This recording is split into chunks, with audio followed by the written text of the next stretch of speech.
Welcome to Tech Ascent, the podcast where we dive into the trends, strategies, and success stories that are reshaping the tech landscape as we know it today. I'm your host, Oliver Clingain. I'm also the founder of Ascenxion, the premier business development partner within tech. Today, we've had a long anticipated guest join us, joined by Chris Romeo, co-founder and CEO of OneTier. Chris, welcome to the show. Oliver, thank you for having me. It's a pleasure to It's a, be pl- here. it's a pleasure to have you on. Would you mind telling the audience a little bit about yourself and what you do with OneTier? Certainly. As you mentioned, I'm the CEO and founder of OneTier. OneTier is a cybersecurity company focused on bringing the best of breed of zero trust to the market. And we're creating a new platform right now called Zero Trust Command Center to make zero trust about the easiest thing you can do to build up your defenses against cybersecurity. Awesome. And in today's landscape, we can start off on the cybersecurity side of things. What are some of the biggest threats or maybe even opportunities that companies are not paying enough attention to in the space? Yeah, I mean, cyber threats are abound everywhere, right? And I think the biggest one that most people are struggling with today is ransomware. And there's always new ways that the bad guys are trying to get ransomware into your environment. A lot of it is around getting you through social media and other social exploits to click on links that introduce malware into the environment. And ultimately, that ransomware is encrypting that data and holding you hostage for a ransom of some sort. And I think that's a big threat that everybody's still facing, right? I mean, we talk about DDoS attacks and all the other stuff that's out there, but ransomware, I think, is still foremost on most people's minds, as it tends to be an ongoing issue. And for non-technical business leaders, how do you go about kind of educating them on ways to stay proactive to not get in the ransomware trap, especially on social media? Absolutely. I mean, first and foremost, I mean, if you see a text from an unknown number, you see an email from an unknown person, I'm typically very cautious about opening those emails. You want to make sure that you've got some type of endpoint detection on your devices to look at all of your emails and to make sure that anything that you download is constantly being scanned to make sure that it's not, infected with some type of malware. You do those types of things, and generally you should be in good shape. There's a lot of great solutions that are out there. Certainly at OneTier, we partner with some key partners in the industry to make sure that malware is kept off of your machines. And we do that through a couple different things. We do that through, like I said, endpoint detection. We use a company called Coro to help us with that. And then we use a browser plugin that stops malware if you click on a link by accident. And that is a company called Adaptation that has a great browser plugin for you as well. Awesome stuff. And Chris, being the founder CEO, the cybersecurity space on its own it's a competitive space. How do you go about kind Absolutely. of breaking through the noise of not just being another cybersecurity provider, but somebody that companies can look to for true security? Yeah, well, that's where we focused on zero trust overall, because we feel like that's an area that people talk a lot about, use as a buzzword. But when it comes to practice, they're not implementing all aspects of zero trust. And so we want to make it easy to take everything from identifying risk, making sure that you have risk governance in place, and then going all the way through to making sure that you have ongoing protection against any type of malware threats, right? So if I have every aspect of the infrastructure covered from orchestration to identity to storage to networking, all those different aspects play into overall breadth and depth if you do get some type of malware in the environment. And the question is not, am I going to be attacked? It's when am I going to be attacked, right? And how bad is it going to be if I don't have the right defenses in place? And so that's what we try to help organizations with, is to make sure that they're ready from day one. So when that time comes, it's not an issue for them, right? Or if it is, it's quickly mitigated and it's back to business as usual. Because the last thing we want to see any organization have is an extended outage where they can't perform the operations that they need to either keep their company or their organization online and successful to its customers or its constituents. Mm-hmm. And if it's not a question of it's not if, but when, how often do you see companies get hit by stuff like this, and what happens after that? Well, I hate to say it, but a lot of these cyber threats are sitting there in the background a lot of times, just lurking, right? And depending on the type of intrusion, you might have a threat actor looking to just get information out of your organization that you don't even discover for years on end, right? And those are silent attacks. Then you have the more pronounced ones, like the ransomware attacks we were talking about, where it's instant. It's taking you down, right? And because we want to get money out of you right away. The silent ones, I think, are the more, are the more interesting ones, right? Because those are the ones where you don't know what happened. You're constantly probably being breached, and that data now is being sold somewhere else, and you're not even aware of it, right? You might not discover it for 3-4 years. I mean, a lot of these incidents where any type of PII or PHI or PCI information is out there, it's typically been done, years ago, right? And it was just discovered because somebody realized, wait a sec, there was an open file in there. How'd that happen, right? And then they go back, they look through the logs, and they realize, oh my God, we've had this exploit sitting here for a year or two, and they've had all this data all this time. And so then you get those notices in the mail saying, guess what? We're going to offer you some free credit protection for a year, right? Yeah, no, interesting. And if somebody has we'll call it a lurker, something that's been sitting there for 1 or 2 years, what kind of steps do they take? Is it kind of too late? We'll call it air quotes, too late. What kind of steps should they be taking to be proactive and hopefully recover that data? Well, it's not at that point about recovering the data because the data's still there. The issue is more about making sure that we've rebuilt the network so that the bad guys can't come back in and exploit it again. Mm-hmm. And so that becomes the main and primary issue for folks is they don't know how deep the exploit's gone. So they have to basically look at their environment from scratch and say, how do we recreate this in a new and meaningful way? Good news is there's a lot of tools out there to help make that a not so challenging issue. Mm-hmm. Gotcha. No, awesome. And Chris, how long have you been in the cybersecurity space? I've been doing cybersecurity now for roughly the last 3 years. Prior to that, I've done a lot of different things. Cybersecurity always plays a part in everything that you do. But what I've been really working with is AI. And AI, having worked in that mainly in the customer experience space, has translated nicely into the cybersecurity space as we look at it going forward.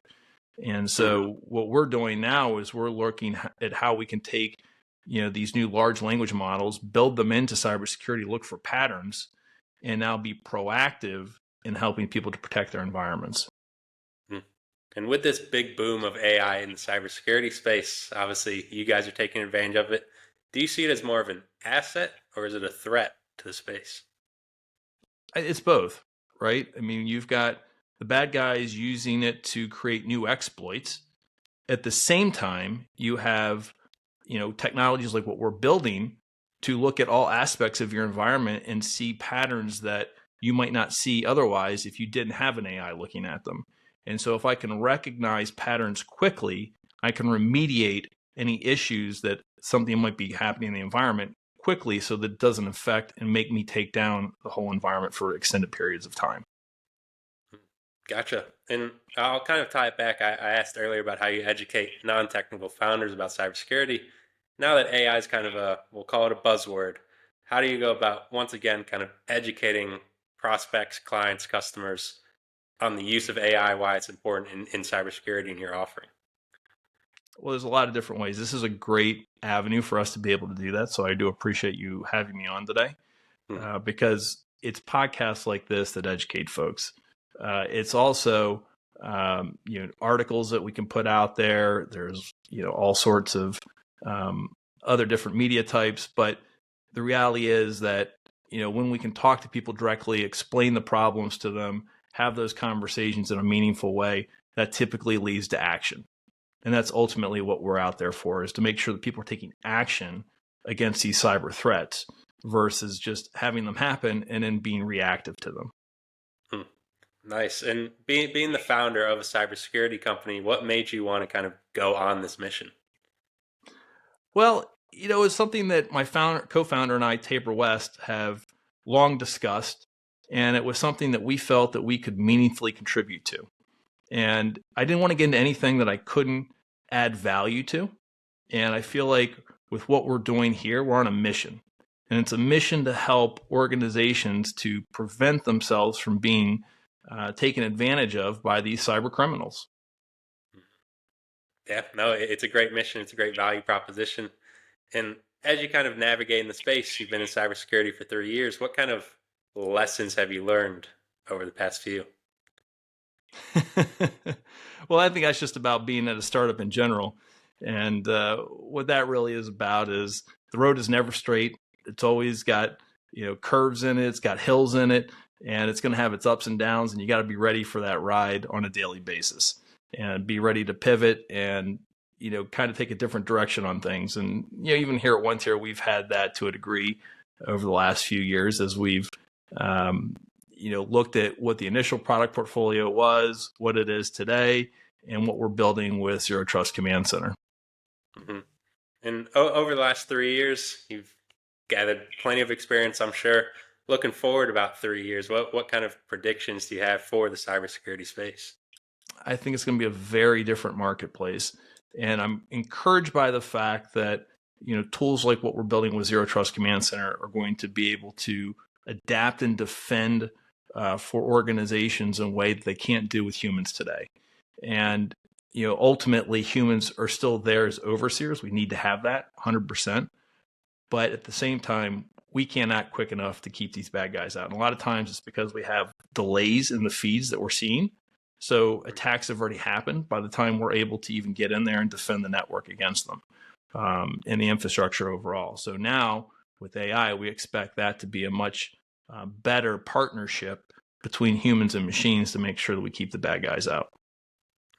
Nice. And being the founder, co-founder, and CEO, with business growth obviously being on the forefront of a young startup, where do you see kind of OneTier going with your new product development, especially kind of with the AI take on things? Yeah, absolutely. So we see large corporations helping to influence this. We also see governments helping us to influence the direction of this. We work in both spaces very well, and we see a lot of organizations willing to help us out and give us feedback on what we need to do to enhance the capabilities that we're offering today and in the future.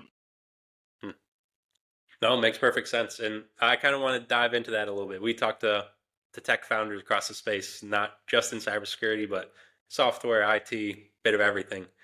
How do you use that kind of customer feedback to your advantage and make the most out of it? Oh, it's huge. I don't think without feedback we could ever become a company that we want to be. And that's an essential aspect of any organization, is always making sure that you listen to your customers. If you don't have the voice of the customer constantly in your head, then you're not adapting to what their needs are. And if you don't adapt to their needs, then you're not solving business problems. And that is ultimately why anybody's in business, is because we're here to either save you money, make you money, or reduce your risk. And if we can do all three of those things, then we've hit the trifecta, right? If we do two of those things, we're still knocking it out of the park. So that is always our goal. And that's what we, strive for every day, is to make sure that we get the feedback that we need, and then we deliver the products that are helpful and useful to organizations of all kinds. And taking that feedback, obviously the ultimate value proposition of your product is that cybersecurity, zero trust. How do you go about kind of balancing the most important thing of security, but also a good user experience? Yeah, absolutely. So again, that comes down to feedback that we receive and making sure that it's something that is, useful in terms of how people interact with our products, and more importantly, that it's delivering ultimately their need, which is in most cases in cybersecurity, reducing risk and making sure that we're keeping costs down. Awesome. And you've been in the space for 3 years with OneTier. What do you think has been the biggest challenge, or even biggest opportunity when you got your company off the ground? Well, the biggest opportunity obviously is, what we see in front of us. And even though cybersecurity is an extremely crowded market with a lot of players in it, we see there's a niche there in zero trust and being able to deliver an end-to-end zero trust offering. And that is truly the opportunity ahead of us as we see it. And again, the challenge is obviously the competition that's out there. It's the evolving threats that are out there and making sure that we're constantly staying ahead of them and able to remediate them as they show up. And, that's just being ever vigilant. Mm-hmm. Nice. And with the competition, how do you guys kind of go about breaking through that noise? Honestly, that is the biggest challenge with anything, right? Is always making sure that people understand your messaging versus what they hear from others. And that is not an easy thing to do. I will tell you that.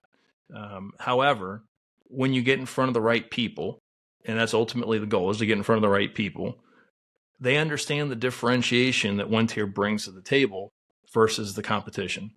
And ultimately what that is making sure that we have, excuse me, a holistic capability versus piecemeal capabilities. And a lot of folks are out there that I usually see are talking about, endpoint. They're talking about, XDR, MDR, all those types of things, which is about detection, which is great. But it's more than just the detection. It's the automatic remediation that's important too.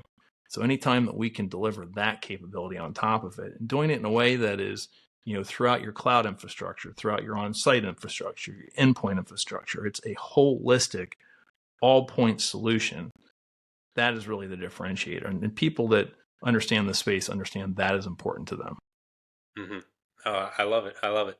And Chris, we've had a fantastic conversation so far. We can begin to wrap it up, but I got one last question for you, and it's more so for the listeners out there. If there was one kind of cybersecurity myth that you'd like to debunk now, kind of give a piece of advice on it, what do you think that would be? A cybersecurity myth. Wow. You got me on that one because I hadn't really thought about that ahead of time.